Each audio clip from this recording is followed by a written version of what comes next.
I've been told this. I just went over the actual kind of summit of the highway. So now it's actually mostly downhill.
There's these animals over here.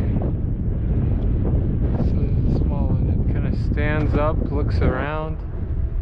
I don't know exactly what it is. Like I don't know. I could guess like maybe like a gopher or something. But okay, that's probably totally off. I think gophers are bigger.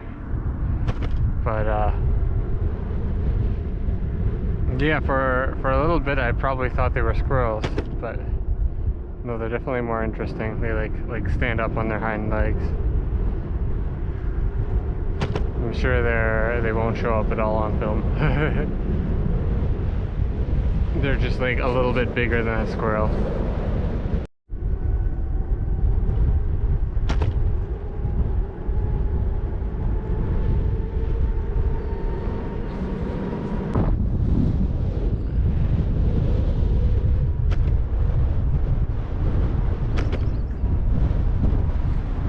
Yukon! Yukon! Again, Yukon. Good. I don't know what that place is over there, but I guess I'll never know.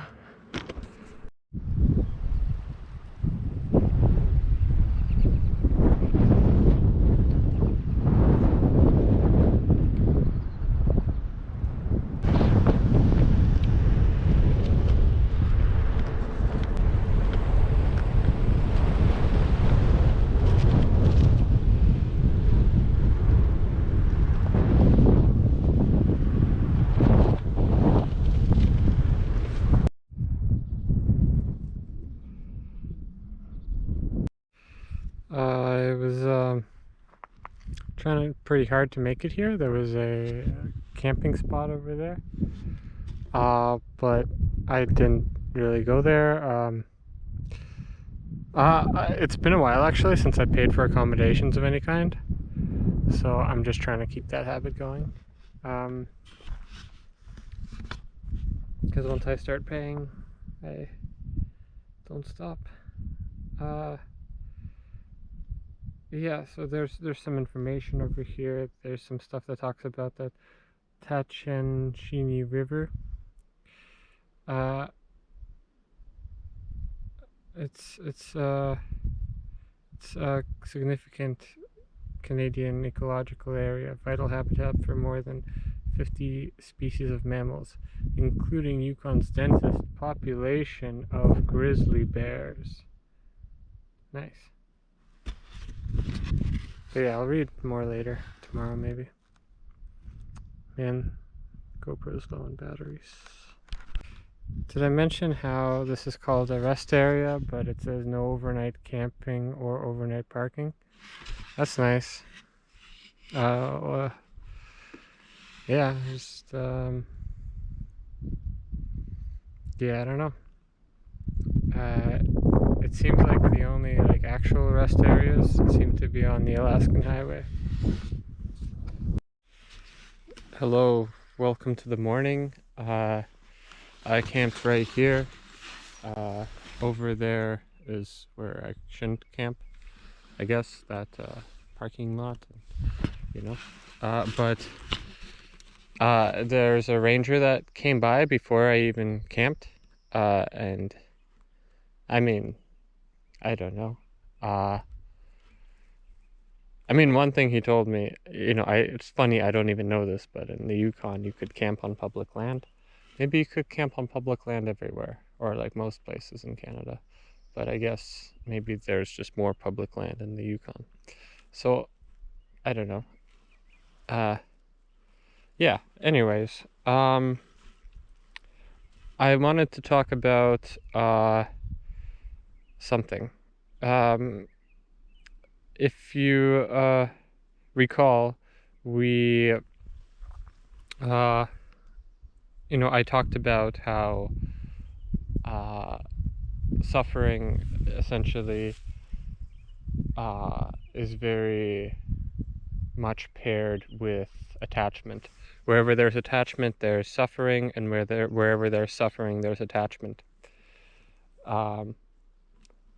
So maybe you can't equate the two words, but fundamentally, like, if one is there, the other is there, right? They come hand in hand. You can't have one without the other. So one thing I thought about recently is actually, or this morning really, is the idea of decision making and decisions. And I think wherever there's kind of true decision making, there is suffering, because there's attachment. Because fundamentally, let's say you're weighing two things, right? So if you have to weigh the two things, if you have to pause to think at all, right, there's attachment there. So basically, yeah, that's the kind of core of the insight. Yeah, so if you wish to make use of this idea, you basically observe any time you have to make any form of decision, really. Then you observe the attachment and hence the suffering there. A kind of less important note on psychology. Like, I'm just starting to think about all this. It's been not very long since I thought about it, but introverts versus extroverts. So decision, and I guess one thing I want to emphasize is that decision making is always suffering. I'm not sure yet if suffering is always decision making, but like, I don't think it is, right? But maybe. Anyways, introverts versus extroverts, I think, have differ in their ways of dealing with decision making, with the suffering of decision making. I think extroverts avoid this suffering by making decisions really quickly and not thinking about them, whereas introverts try to perfect decision making, and partly as a result maybe are burnt out by it, so need time to recover. So they avoid the decision making, and then but when they do make decisions, they make them carefully.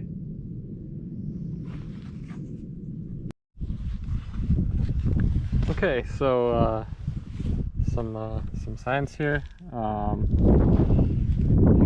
saying some things. Basically, as we know, already. You know, the Tlingit people from the coast kind of came here and traded with the interior people. So I guess this is close to where they traded. This is cool. This is I don't know if this is the actual sketch, but there was a map drawn by you know, a native chief and his wives. I guess this is it. And then we kind of see where the highway is today. So this is the Haines Road right here, and this is the trail that was here to the Yukon River, the Chilkoot Trail, I guess. Yeah. So very cool. You have a bunch of like mountain ranges and stuff. Over here talks about the fishing villages that were all along the Haines River. Okay, wait, where is this river exactly? Do we know?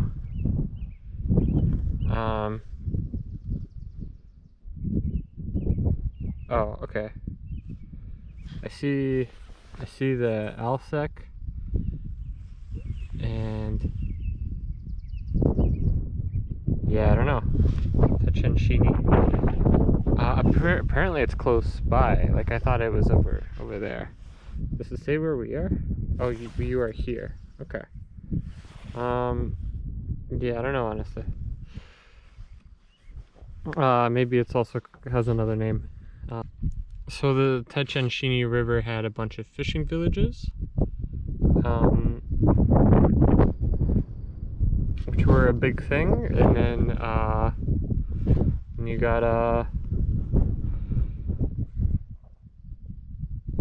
you had some floods, and then you had some probably smallpox disease, likely smallpox, and now there's only one remaining village. So by the time the first non-native explorers descended the rivers in 1890, only the Touchone villages in the Yukon portion of the basin were populated, and yeah, only one remaining today. Now what does this say? This is cool. This is a marker used, you know, like a trail marker. So twice a year, in late winter and midsummer, that's when the Chilkat Tlingit traders came, and yeah, they would trade European goods for furs and skin clothing. I think before that they also traded like kind of ocean specific stuff, like there were shells and probably the hooligan and stuff like that. Yeah, so this is cool. Trading sessions included considerable feasting and storytelling and marriages that strengthened trading relationships between the families of the trading partners. Yeah. Here it talks about the Jack Dalton some more. So, you know, the American guy that came and you know, was making the Chilkat Tlingit trails into like a commercial packing route. Yeah, and which eventually became the road that we have now.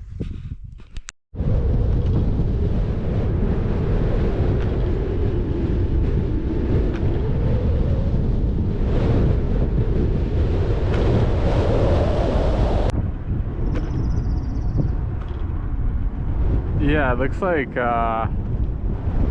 you know, spring in the Yukon. Yeah, all the kind of leaves from the trees. They're starting to have like little buds and stuff, and you get that like light green, you know, color. Yeah, which of course we had, you know, the kind of west, like on the west side of the mountains, it's like super lush, right? But on the east side, right, on the kind of drier side, it's been the colder side too. You know, it's been a lot, well, drier and you know, lot less like leaves, you know.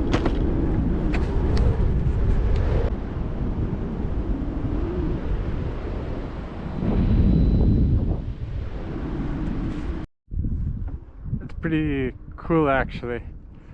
I don't know how well you could see it, but up ahead at the mountains, there's like the snowy mountainous layer. Then there's the kind of like dry brown layer, and then below it's like this like lush green layer. It's very, very distinct 3 layers on you know, that are kind of elevation dependent. That's an animal. That's a moose. Yeah, it's a moose. I like that he's going in the other direction. That's good. Yeah, that's quite a big one compared to the other one I've seen. Wow. That's fun. Kind of trots along.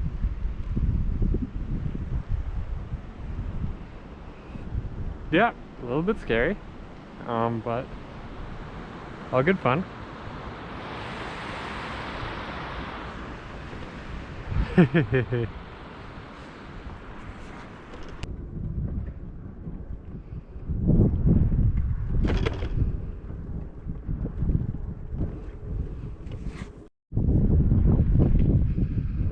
There's a sign for Clickshoe Village. So we read from the sign that it's the only kind of remaining of the kind of old villages along the rivers around here. The old native villages.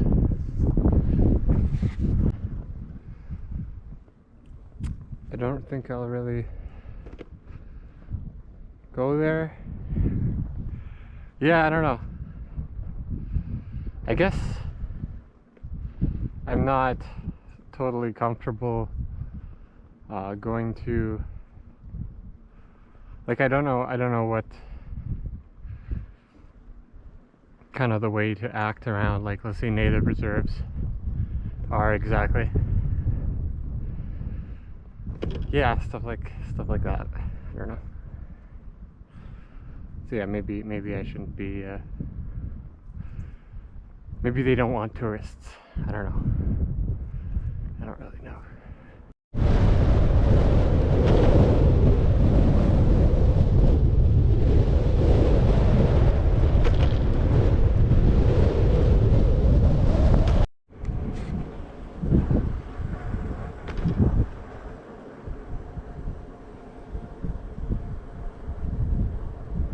What a nice lake. It's a bit of a lookout over here.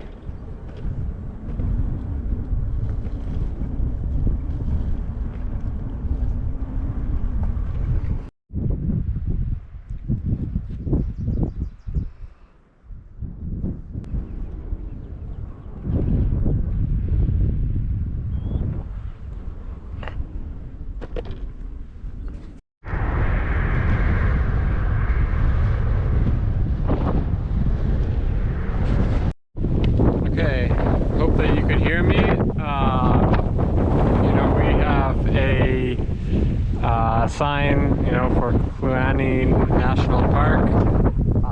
You got some mountains over there. This is Lake Kathleen way over there, but you can't really see it very well.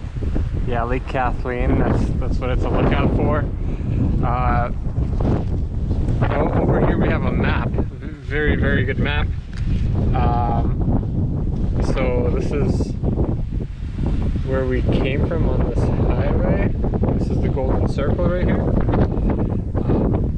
So going over here, that was the Techenshini Park, Alsek Park, and then we're right here. So to the left of us is Kluane National Park, and there's this park in the States as well, in Alaska. And apparently this is the world's largest internationally protected landmass on Earth. So that's pretty cool. I was seeing kind of greenish, yellowish trees before, like the trunks. And now I'm looking at these birch and they're kind of orangish. So that's something new and different, I think.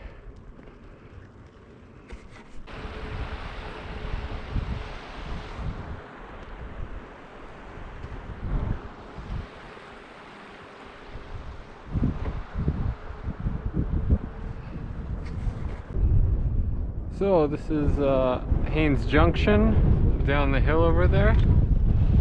I think it's a town of about 800 people. I think it's supposed to have a library and a small grocery store. So hopefully I find everything I need.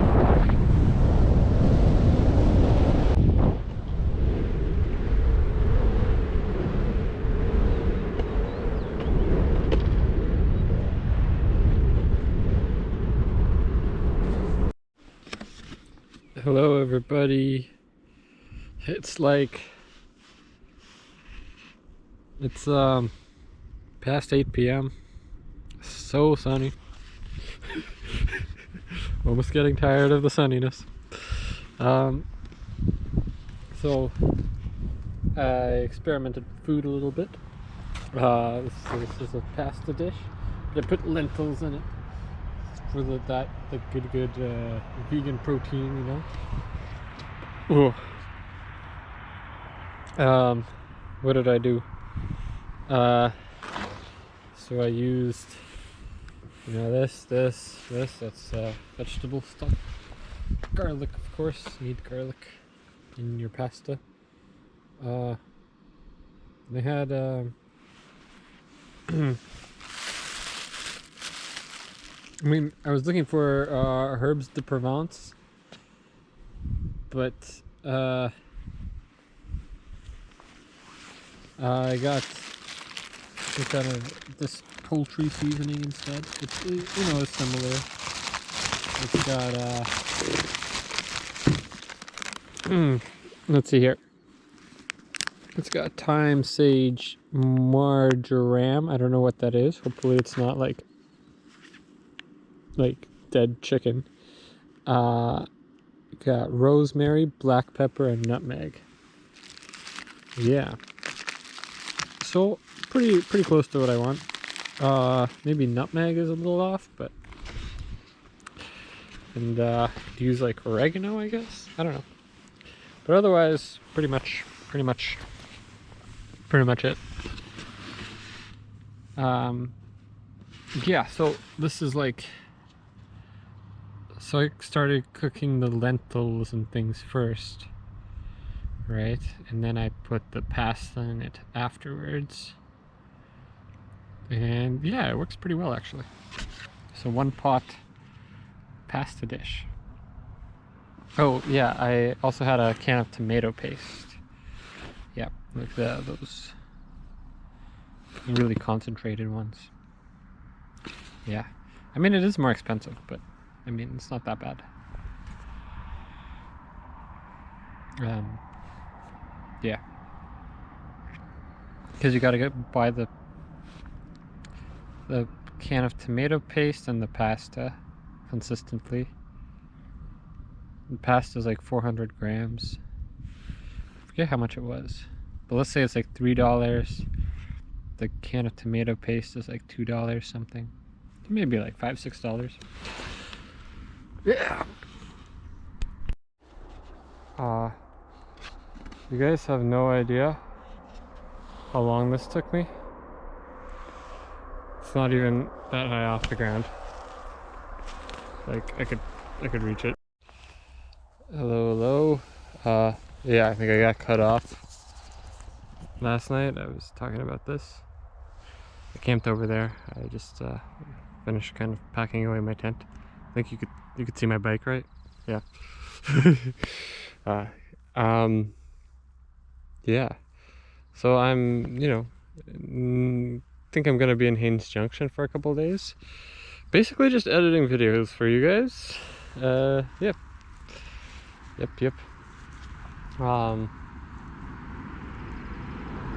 Yeah, then and then I'm off towards Fairbanks. I think it's about like 800k.